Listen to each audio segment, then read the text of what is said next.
Hello friends, how are you all? I think you are doing good. So today we are going to do our English channel book of class 7th, that is The Pirate Story. So friends, this is actually a poem, not a story, but the poem name is Pirate Story. इस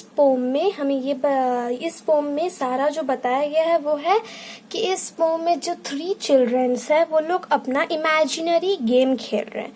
तो pirate story, pirate का मतलब होता है डाकू. डाकू तो हमने सुना ही है. तो ये लोग अपने ही इमेजिनरी गेम खेल रहे हैं, वही इसने बताया गया है. And this poem is written by Robert Louis Stevenson. And Robert Louis Stevenson was a poet, musician and a travel writer. वो पोट भी थे, म्यूजिशियन भी थे और ट्रैवल राइटर भी थे. उनके बहुत सारे बुक्स फेमस है, मगर कुछ का नाम हमारे बुक में दिया गया है जो कि है Treasure Island, the Strange Case of Doctor Jekyll and Mister Hyde and a Child's Garden of Verses. These are the famous book of Robert Louis Stevenson. तो पायरेट स्टोरी को भी किसने लिखा है? रॉबर्ट लुइस स्टीवेंसन ने. तो let's begin our poem. 3 of us afloat in the meadow by the swing, 3 of us abroad in the basket on the lee. Winds are in the air, they are blowing in the spring, and waves are on the meadow like the waves there are at sea. हमारा ये first stanza था. First stanza में बोला जा रहा है कि 3 of us afloat in the meadow by the swing means 3 of us. इसमें ये बताया जा रहा है कि वो लोग कितने स्टूडेंट्स थे या कितने फ्रेंड्स थे. वो लोग तीनों थे. वो लोग अपने बारे में बता रहे हैं कि हम तीनों फ्लोट कर गए. फ्लोट मतलब होता है फ्लोटिंग ऑन वाटर, वाटर में फ्लोट करना. तो वही बोल रहे हैं कि हम तीनों फ्लोट कर गए. कहाँ पर? In the मीडो. मीडो is what? Field. मीडो को हम फील्ड कहते हैं. मीडो by the swing. Swing, swing means ये जो झूला देख पा रहे हो, दिस इज स्विंग. तो ये लोग बोल रहे हैं कि हम तीनों वाटर में फ्लोट कर रहे हैं. ठीक है, कहाँ पे? मीडो में बाय द स्विंग. स्विंग को ये लोग कंसिडर किए हैं बोट.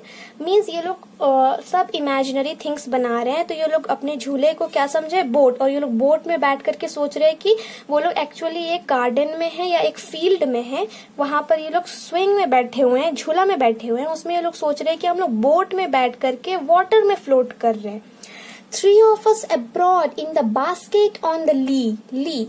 ली का मतलब होता है कि एक बहुत बड़ा एरिया जिसमें बस ग्रासी लैंड हो, मीन्स घास फूस वाला लैंड हो, उसे भी हम फील्ड ही समझ सकते हैं. तो इसमें बोल रहे हैं कि हम तीनों वही स्विंग में, वही बोट में बैठ करके बहुत दूर चले गए हैं. Winds are in the air, they are blowing in the spring.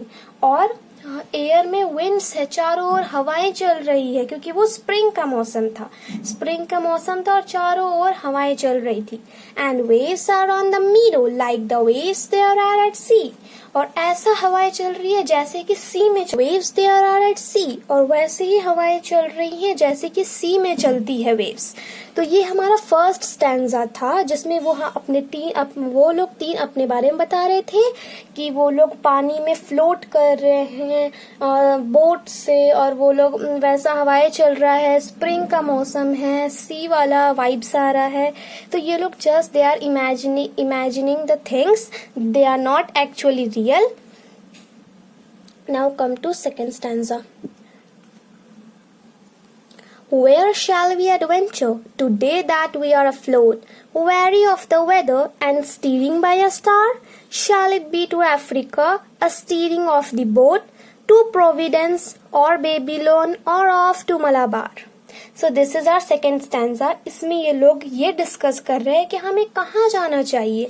हम तो बोट में बैठ गए हैं, बट हमें बोट से अब कहाँ जाना चाहिए. ये लोग 3 of them are arguing about that कि हमें कहाँ जाना चाहिए. डिस्कस कर रहे हैं, आर्ग्यू कर रहे हैं, like that. So where shall we adventure today that we are afloat? अब ये लोग बोल रहे हैं कि हमें कहाँ एडवेंचर करना चाहिए. आज जब हम वाटर में फ्लोट कर रहे हैं, जब हम आए गए सी वाटर में फ्लोट कर रहे हैं, तो हमें कहाँ एडवेंचर करना चाहिए. Weary of the weather and steering by a star. Very means होता है अवेयर रहना, कॉन्शियस रहना, हमें वेदर से भी बहुत अवेयर रहना है, वेदर का भी बहुत ख्याल रखना है। And steering by a star, steering by a star का मतलब होता है कि जो एंशियंट टाइम में क्या होता था कि जब भी बोट में कोई पायरेट्स या फिर जो भी ट्रैवलिंग या फिर लूटने के लिए या फिर कहीं पे भी जाते थे तो स्टार के ही हेल्प से वो लोग डायरेक्शन देखते थे कि हमें किधर से जाना है। तो वही बोल रहे हैं कि wary of the weather and steering by a star means हमें वेदर का भी बहुत अवेयर रहना है, बहुत ज्यादा ख्याल रखना है। और स्टीयरिंग बाय अ स्टार, और हमें स्टार हमें रास्ता दिखाएगी हमें कहाँ जाना है। Shall it be to Africa, a steering of the boat? अब वो बोलते हैं क्या वो अफ्रीका है, क्या मैं अपने बोट को अफ्रीका की तरफ ले जाऊं? टू प्रोविडेंस और बेबीलोन और ऑफ टू मलाबार, या फिर हम प्रोविडेंस चले, Providence is a town in New York, तो बोलते क्या हम प्रोविडेंस चले या फिर बेबीलोन चले, बेबीलोन इज एंशियंट मेसोपोटामिया, या फिर हम मलाबार चले। तो ये लोग just they are all confused कि हम अफ्रीका चले, प्रोविडेंस चले, बेबीलोन चले या फिर मलाबार चले। Okay, this is our second stanza.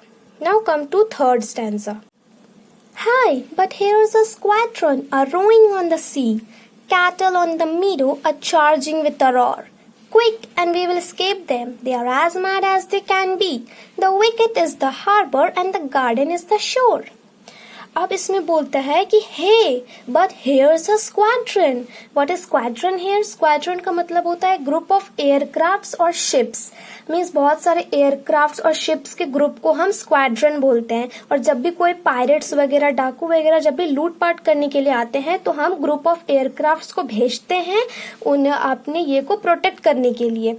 तो बोलते हैं कि वो लोग जो 3 चिल्ड्रंस हैं, नाउ दे आर इमेजिनिंग कि hey but here's a squadron a rowing on the sea. अब बोलते हैं मगर सुनो, उधर से तो स्क्वाड्रन आ रहे हैं, मीन्स एक एयर ग्रुप ऑफ एयरक्राफ्ट्स आ रहे हैं, हमारे तरफ दहाड़ते हुए आ रहे हैं। Cattle on the मीडो a charging with a roar. But friends actually वो क्या है, वो एक्चुअली गाय के झुंड आ रहे थे वो लोग की तरफ, फील्ड से उधर वो लोग की तरफ आ रहे थे, वो अपने साउंड निकाल करके। Then the children imagine that they are just squadron. वो चिल्ड्रन लोग क्या सोचने लगे कि ये स्क्वाड्रन है, बट एक्चुअली में वो क्या था, गाय का झुंड आ रहे थे फील्ड की तरफ, वो लोग की तरफ आ रहे थे। तो वो लोग इसे इमेजिन कर लिए कि ये एक स्क्वाड्रन है, मीन्स एक ग्रुप ऑफ एयरक्राफ्ट्स है। Quick and we will escape them. They are as mad as they can be. जल्दी करो, हम उसे चकमा दे देंगे, वो लोग बहुत ज्यादा गुस्से में हैं। The wicket is the harbor and the garden is the shore. Wicket, wicket क्या होता है, वहां पर स्मॉल गेट था, ठीक है, वही मीरो में, वो फील्ड में एक स्मॉल गेट था, वो लोग विकेट को क्या कंसीडर कर लिए, they are considering it harbour. Harbour होता है शिप्स जो जहां पर डॉक्ड होते हैं, मीन्स जहां पर अपने शिप्स को वो रखते हैं, उन्हें ही हार्बर कहते हैं। तो वो लोग बोलते हैं चलो हम अपने शिप्स को डॉक करते हैं। And the garden is the shore, और जो गार्डन है वो क्या है, शोर। और बोलते हैं चलो जल्दी से हम जा करके शोर में छुप जाते हैं, means that actually a garden. So this was the poem that was written by Robert Louis Stevenson. और ये बहुत ज़्यादा इमेजिनेटिव वे में चिल्ड्रंस ने गेम खेले हैं और हम सब। तो in next video we are going to discuss the question answers and the textual exercises of this poem. So for now, bye friends.